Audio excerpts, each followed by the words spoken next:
am I? Is this real? Or has insensate madness claimed me? Paxeltech. I have not tasted air unmixed with the foul humors of the tangle in an age's age, nor dared I dream that I ever might again, much less feel the soft touch of good soil beneath my hooves, or the kiss of the wind on my free fur. Faithless, faithless have I been, and yet Paxeltech came, with war in its right hand and temperance in its left. The Paxeltech came, and I am saved. Two-handed warrior. It has my allegiance, whatever may come. Paxeltech have a gift for death, this much is true, but they are not all destroyers. Perhaps if it fights with us, perhaps the root may yet be crushed under the wheel of time. Take this, though it be a relic of we lamer, stewards of death. Wield it in defense of life.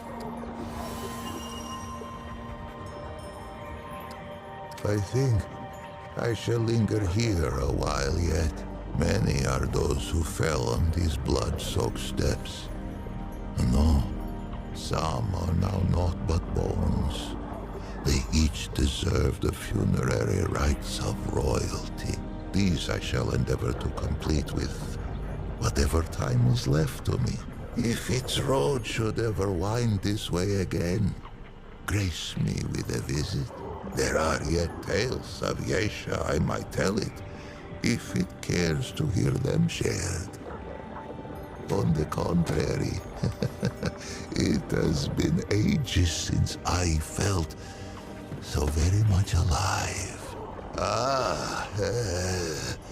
Let us first be properly introduced. Once I was called Lich, foremost of the Lamir. High priest of the dead. How I gloried in that title. Would that I had known the irony.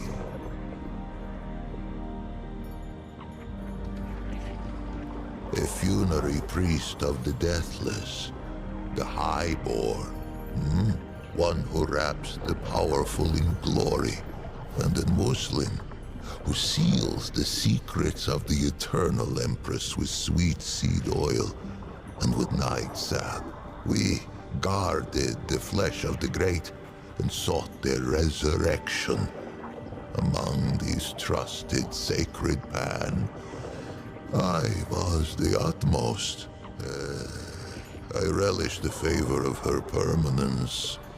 More fool I.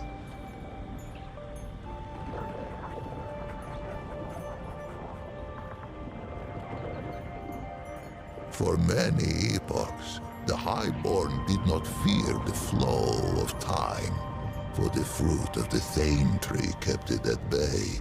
But there are other ways to die.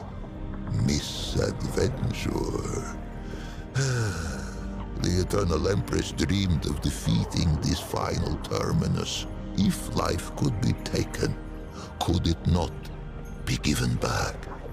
The flesh was preserved against that question's answer. This was the province of the Lamir. But let us start at the beginning. Much would I have it know.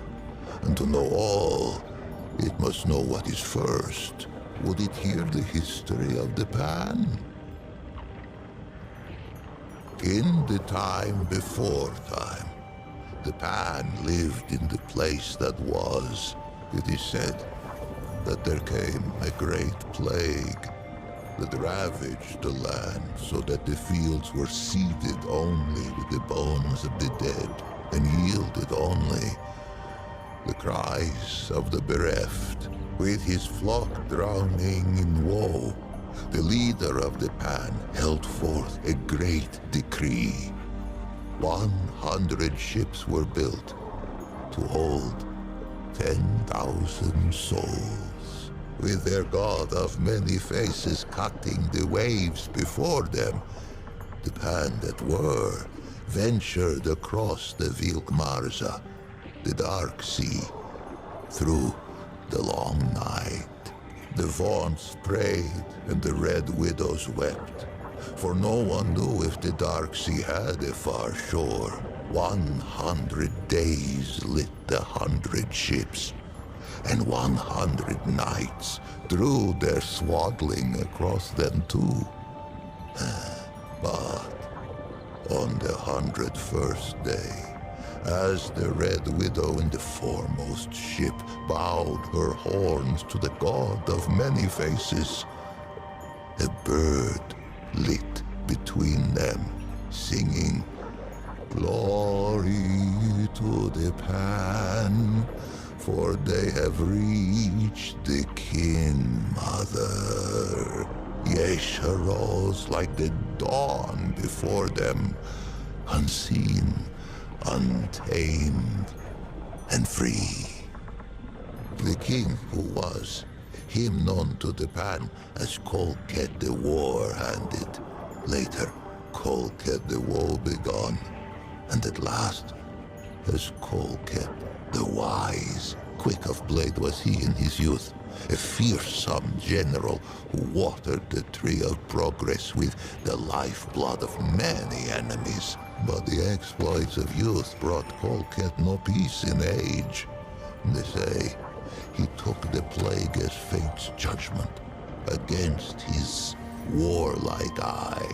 Fate offered a choice: flee the land of his fathers, or end his line as the king of death. Kolket hesitated no more in pilgrimage than he had in war.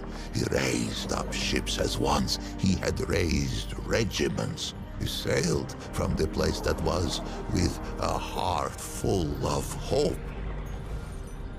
He was never to see Yesha's shores. He passed in peace before the crossing's end, greeting death with grace. The god of many faces had been with the Pan since the place that was. Longer. None speak of a time before its guardianship. It was a god as real as the soil beneath us. A god one could visit, a god one could touch. Its ways were not known, but all agreed it loved us and ever would. More would I have it here of this, for this tendril twines with its own. But patience two-handed one, each thing in time. In those days, there was no empress. There were no queens. Kolket the Wise passed on the dark sea and left no heir. It was only agreed that the clergy should step in where Kolket had stood. The Vaughnts spoke for the many-faced one, and the Red Widows spoke for the sun, stone, sky, and stream. It had been ever thus.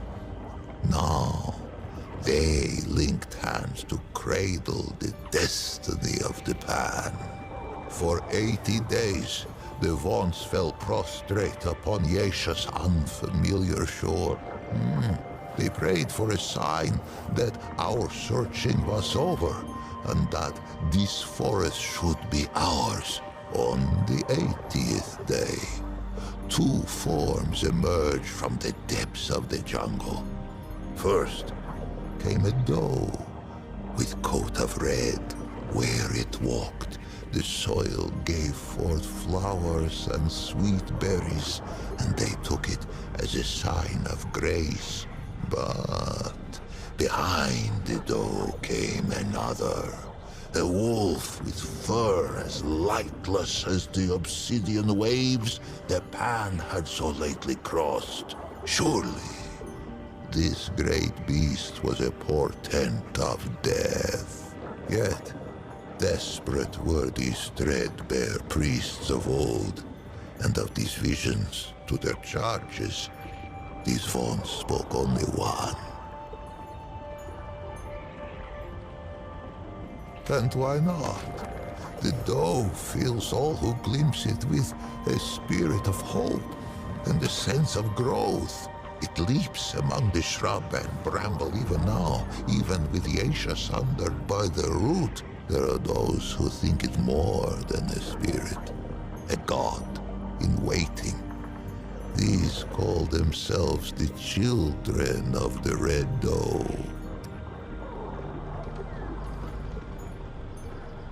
Those who glimpse the doe often glimpse the wolf, for the latter seems compelled to pursue the former.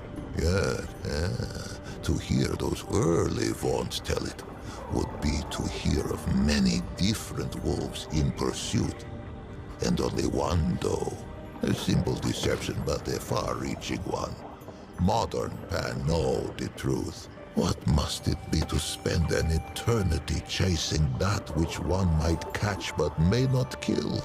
For the wolf and the doe have often met, antler and tooth, hoof and claw. The doe may spill the wolf's blood, and the wolf may taste the doe's flesh, but never the other's life to take. Yesha itself forbids it. They say the chase has driven the wolf quite mad. With the assurance of the Vaughn's, the Pan took to Yesha and she to us. And for a time, there was stillness. Pan were born who had never known the land that was, nor the endless sea at their backs. One such was called Genus. She was but 15 springs when she felt the calling of the Red Widows, and not 3 more when she felt the touch of sickness. As Genus approached the door of death, she sought her sisters, for there were no Lamer yet, and it was the Red Widows who ushered the Pan into the soil. But Genus's malady was known to the Widow Mother, to her, to the Elder Pan. It seemed the plague had found them again, even on this distant shore. Genus was shunned, cast out into the jungle, and her name was forbidden from Pan lips. None among them could have foreseen what plague-ridden and scorned. The Red Widow Genus had been cast into the jungle to be forgotten. But fate had other plans. After many days in the jungle, Genus emerged.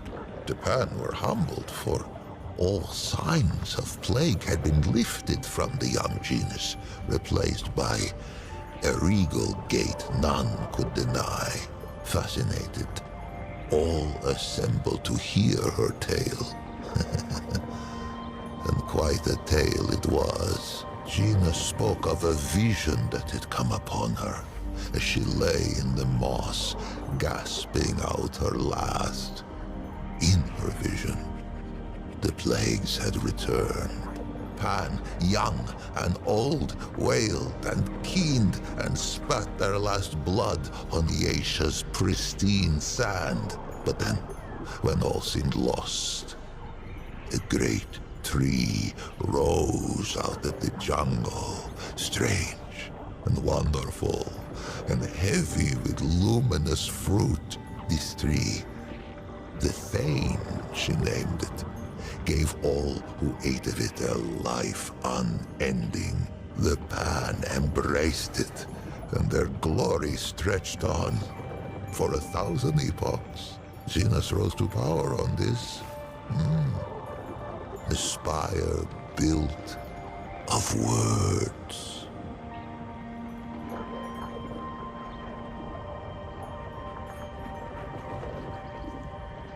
By spreading her message of doom and salvation. The Red Widows were easy converts, inclined to believe their sister, and eager to spread her vision to all the Pan. In time, They held more sway than even the Vaughn's. It was a great shift. It would not be the last.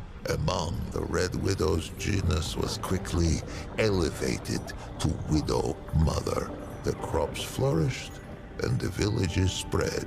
The jungle receded from the shore.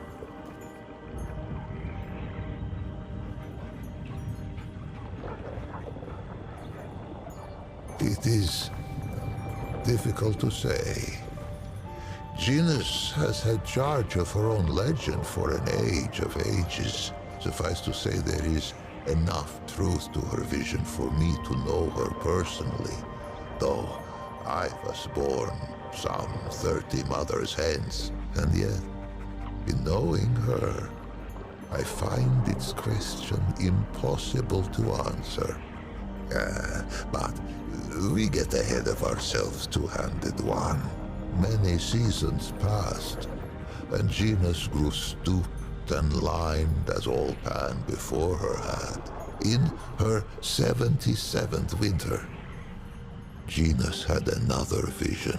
The Thane called to her, and she told her people it was time to seek it out, for the calamity was imminent. 500 Pan were assembled to undertake the expedition. Genus herself, a contingent of Red Widows, a party from each of the villages. Many imagined they would never see their queen again. Those that lived long enough came to know the taste of those words. When Genus, now as young and beautiful as the day she first beat death, emerged from the jungle once more, with 49 immortals at her back, she had been reborn a second time, as an Empress Eternal.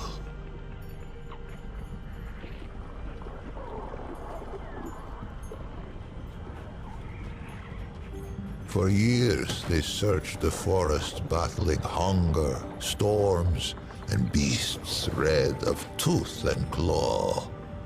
20 winters passed. Many succumbed to death, or to doubt, by the 21st spring. Only 5 Red Widows and 44 common Pan stood at Genus's side. It was they whom she led into the clearing. It was they who beheld the Thane. It was they who tasted the fruit and felt time's weight fall from their shoulders.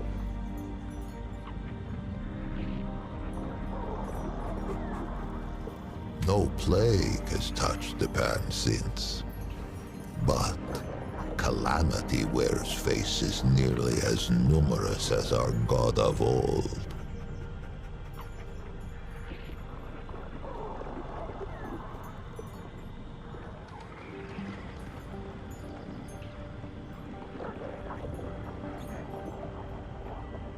Unless I am much mistaken, the Empress lives yet, for no funerary smoke has filled the sky above her ziggurat. If the Pan vanish from Yesha's soil, I imagine she will be the last to depart. With death thus leashed, the eternal Genus and her immortals brought forth an empire heretofore unknown. Great ziggurats were hewn from the living rock, and at their feet grew great cities lit by arcane magics. Genus's prophecies all came about, save one. If only the Pan of that epoch had wandered as it does, two-handed one. What of the great calamity? But none worried, save a few vaults. The old ways were dying, and the Empress was not. No achievement seemed beyond the reach of the Pan. It was then that the wolf came.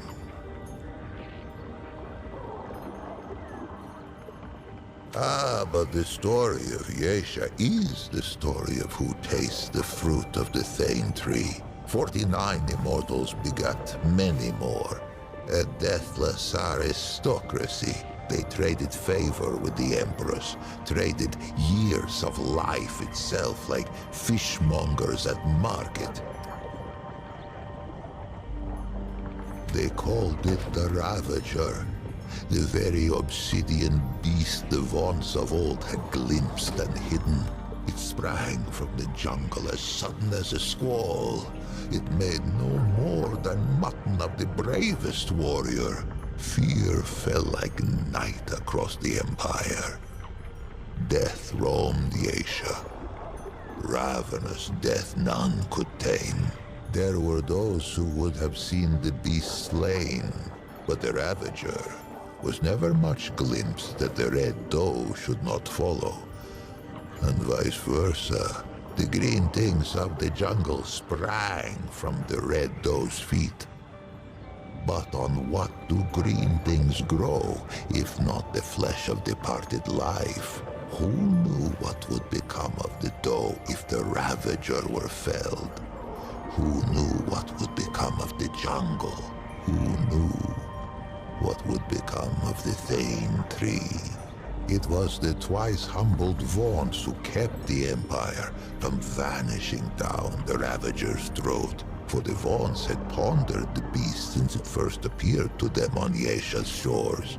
It was they who had learned to listen to Aethir's song. They who learned to appease the Ravager with tribute, with dance, and with music. Balance returned, and the wheel of time rolled on.